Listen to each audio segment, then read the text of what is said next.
Are you suffering from a pain in your arm right about the elbow here?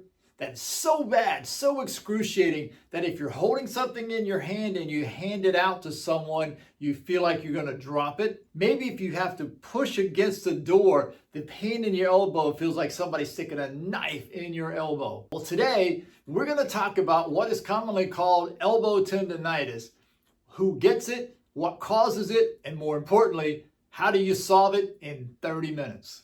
Welcome back to the Limber Up Life Up series, part 4. Today we're going to focus on elbow tendonitis. What is it? Who's more prone to get it? What are the ways we can solve this? And most importantly, what's the best way to get rid of it in 30 minutes? So let's get started and dive right in. That pain that you feel up here in your elbow, while everybody wants to treat the elbow, is literally coming from how you use your hand and how you grip things. That could be a steering wheel, a coffee cup, a pen, typing on a computer, doesn't really matter. The point of it is that the more you grip from here, the muscles up here start to tighten. Now I'll raise up my shoulder, my sleeve here so you can see that, but you can see that as I grip, and I'll get a little bit closer, as I grip, you can see the muscles in my forearm actually working. Now, what happens is that when you are using your hand, you've got 5 muscles that attach at this little knot, which is called an epicondyle, comes down the forearm and into your hand and literally goes to the tips of your fingers and allows you to open your hand, okay? Then you have 5 on this inside epicondyle or knot right here that goes through the carpal tunnel and out to your fingers that allow you to close your hand. And so for you to be able to close your hand and open it, these muscles have to work together. So if I try to close my hand, but the muscles out here are tight, then it makes it feel like my grip is weak. And sometimes it's true it's a muscular physical strength thing, but sometimes it's true it's a muscular stiffness thing. And I find for most people, especially as they get older, it becomes more of a stiffness thing. And so what you want to do is to be able to keep the muscles in here soft so that this can function. Now, there's also 2 bones in this forearm that allows the hand to rotate in different directions. And there's muscles in between those bones. The constant using of your hands, which we all do every day, the gripping of things, the holding on to things, that's going to cause these muscles to tighten. And so over time, it sets off this elbow pain. There's all kinds of treatments, and we'll talk about that as well as to what people try to do to stop that. But that's the basic reason and why you have that. Who are the people most prone to it? Pretty much any human being alive that's over the age of, say, 20 or 25, who use their hands where they're using these muscles and making them stiff. It can be through sports. It could be, like I said, driving a car, holding a cup of coffee, writing with a pen, typing on a computer or a cash register, whatever, can set that off into the elbow. And you'll see people wear bands around their arms here trying to stop that pain. Then we get into the causes of it, and it causes the muscles to inflame the more you use your hands here because it's filling up with lactic acid, and that's pulling from the attachment site on this epicondyle. That's the reason why we want this here to actually start to soften back up so that we have that grip in our hands to make that work. If not, we're pressing on nerves and we're pulling from the attachment site here, and that is what the pain is that you feel. Now, there's several treatments that people have tried with this, and one of those treatments is they'll actually put ice on it, they'll put heat on it. I've seen people get injections here. I've seen people wear the bands around their arm over this way. Some people have had a full elbow cuff on as well to try to stop that from happening. And while it may ease the pain on the short term, that pain is never going to go away completely, and it's going to always keep coming back. So if you're playing sports like tennis or golf, or you're lifting weights, for instance, or playing baseball as a prime example, anything that's requiring you to grip something or hold on to something, your chances of getting elbow tendonitis is pretty high.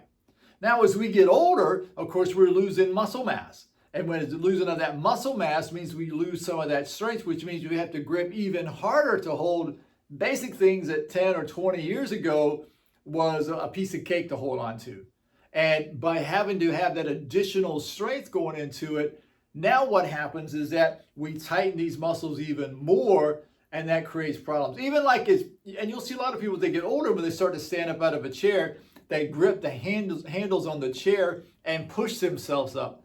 That's going to set off elbow tendonitis at some point, because as you grip the handles on the chair and you're trying to lift your body up, again, that's causing these muscles in here on the top and on the bottom here to actually tighten. And that's why it's important as we get older to have better leg strength, so that we don't have to grip so much with the smaller muscles in our arms and our hands. That's one of the things that we want to do with that.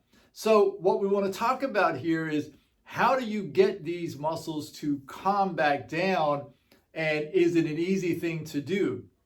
Truth of the matter is, it's a very easy thing to do, because for so many people, again, they're trying to brace this up, or they're trying to put a salve on it, or maybe they got an injection or whatever. But until you loosen these muscles up and soften them up, that pain is always going to just keep coming back. And so when I used to start with somebody, I work and I feel right into the muscles here, and you can feel in here. Now, keep this in mind, that as you're feeling your arm, because you don't get to feel everybody else's arm, you really don't have anything to compare it to. I mean, in my case, I see arms every day, and I get to feel different types of arms. So I've got a wide viewpoint of what a muscle should feel like. In your case, this is probably the only forearm that you touch in your lifetime. And so whatever you have, you think is normal. What we're going to do is learn how to have a better normal. So when you're here, I would take, and you can feel the bones. You can feel one bone in here, and you feel another bone over here. I would come right, let me get this back up again, right up below the elbow here, and I would press with the pads of my thumb. The objective here is we're not going to push this out, okay? But what we're going to do is either press with the pads of our thumb this way, or I can wrap my hand around it and get the pad of my thumb up here. And if you notice what I'll do with this hand here, I'm slowly rotating this hand. If I'm in this position and I'm doing this, it looks like I'm pushing up with my thumb. The truth of the matter is I'm not. What I'm doing is I'm putting a little pressure here. I'm now breathing out and allowing my hand to slowly rotate, so that as I breathe out and relax my mind, and as well as relax my muscles, the muscles here can start to let go. These muscles should be so soft that you can easily feel the two bones in your forearm. Now, I know for a lot of guys, and for some of you girls out there lifting weights and so forth, these muscles can get really tight. And I know everybody talks about hard bodies and buns of steel, and you don't want your body to move. I make a living on people like that. So, and people suffer from that, because when these muscles cannot move properly and are not soft, as you move and rotate your hand, it puts pressure on the attachment site here at the elbow. So whether you decide to do it this way and rotate around, and again, you don't want to do it fast. All I'm doing is I'm gripping here, and you notice I'm rotating my hand. If I decide to go this way, I'm gripping here and I'm rotating my hand. And then as I work my way down my arm, you see, I can work all the way down on this outside, all the way down to my wrist here. And that's really where I want to soften all this area. And it's a wide swath right through here. When I want to do the underneath side, again, I start at the elbow. And if you notice here, I'm going to rotate my arm. Let me stand up here, get a little bit better shot for you. But I'm going to rotate my arm as I'm working through here to get this to stop. You see, and I'm working all the way down to my wrist. So there's a wide swath that comes through here as well. Once we can soften these up, now we can get into start stretching those muscles and making them happen again. When you want to get in, and when you, let me go back here for a minute. When you come back to the massage, you're probably talking at about 10, maybe 5-10 minutes of doing the massage. You can do that even sitting at a stoplight if you wanted to. I've done it standing on stage in front of 100 people. So you can do it anytime, anywhere. And that will take out a lot of the pain just from the massage itself. Now, when you're stretching this, there's two different things that you want to do to stretch this. And you can make a light fist here. Don't have a fist like you're trying to hit somebody, because we're trying to keep this soft. But a light fist and then you take your other hand and you bend at the wrist. Now, I know some of you are going to try to do this, okay? So go ahead and do it, get it out of the way, but feel it this way, and then make a light fist, and then feel it this way, and you'll feel a much better stretch coming right across into here, coming up into this forearm. And by doing that, that starts to free up what's up here. Now, when you're doing this, don't hold this for 15, 20, 30 seconds at a time. We're not trying to elongate the muscles, and that's a mistake people make in stretching. They think you're going to elongate the muscle, and really all you're doing in stretching is you're releasing the muscle. So as I'm here, I'm going to breathe out and bring my hand down nice and slowly and feel the stretch, and I'm going to hold it for about 5 seconds to release it, and I'm going to take it back down and do it again. I'm going to repeat this 10 times. Now, the reason for holding it only 5 seconds is every muscle in your body has what's called a stretch reflex or a myotatic reflex. And once it's over that 5 or 6 seconds, the brain perceives that as someone attacking you, hurting you, and even though it's you doing it, and it wants to contract the muscles to get you out of that. The repeating this 10 times is you're showing the brain that this movement is safe and you're not going to die from it. So once the brain sees this movement is safe and it's not a lot of pain, there's no anticipation of pain, then the brain says this is fine. We've done this a number of times. And so you want to work your way right into here. You're not going to get full movement on the first time you do it if your arms are really stiff. But the point is that by doing this each and every day, now you can start to get this to free up. And now whatever sport you're in, whether it's pickleball or baseball or whatever the case may be, whatever sport you're in, you can play without the pain. If it's coming from what you do in your office or what you do at home, I mean, even in cooking, lifting up pots off of a stove, you tighten the muscles up here, and that can create a problem. All right, so now on the inside here, how can you stretch that? Well, there's a couple different ways. You can take your hand and just come across, mimic here, and just press straight down. So it looks just like that, and you can feel the stretch coming up this way. If this is too difficult, you can sit in your chair, take your hand here, and press over just like that. And you can feel the stretch in the same spot. And again, you're going to breathe out as you come over, hold for the 5 seconds, let that release, and then come back. Now you're also releasing that muscle. So as I come over here, what I'm doing is I'm breathing out and I'm just allowing that muscle to release so that my brain can see this position is not going to cause me an injury. And once the brain sees that, then it stops. And that's the reason for that 10 times each time you do it. And of course you want to do it both ways so that neither arm will bother you. And there's a third way of doing it.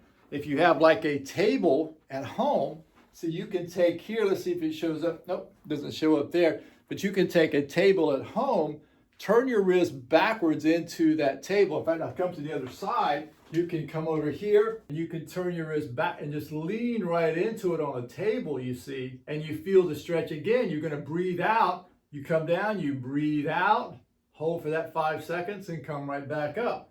So there's 3 different ways you can do that to get your wrist to open right back up and get the forearms to soften up as well, which is really the key to what we're doing today. So prevention.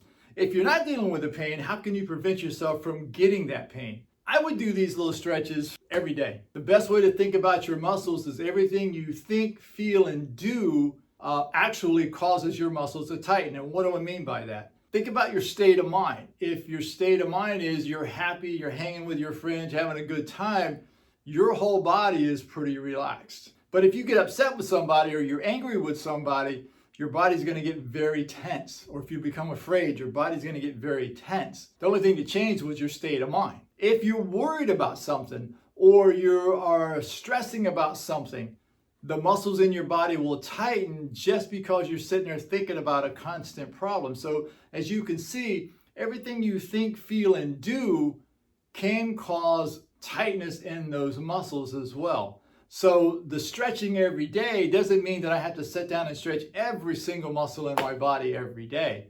I always suggest, think about what you've done the last 12 or 24 hours and reverse that trend. If I've been sitting at my desk, well, then I realize that the muscles on the front side of my body are going to be stiff, the quads, the the front of my hips, my abdominal muscles, my outside chest.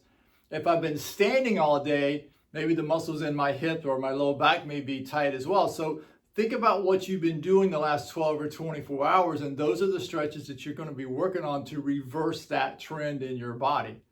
So how long should it take you to get rid of this?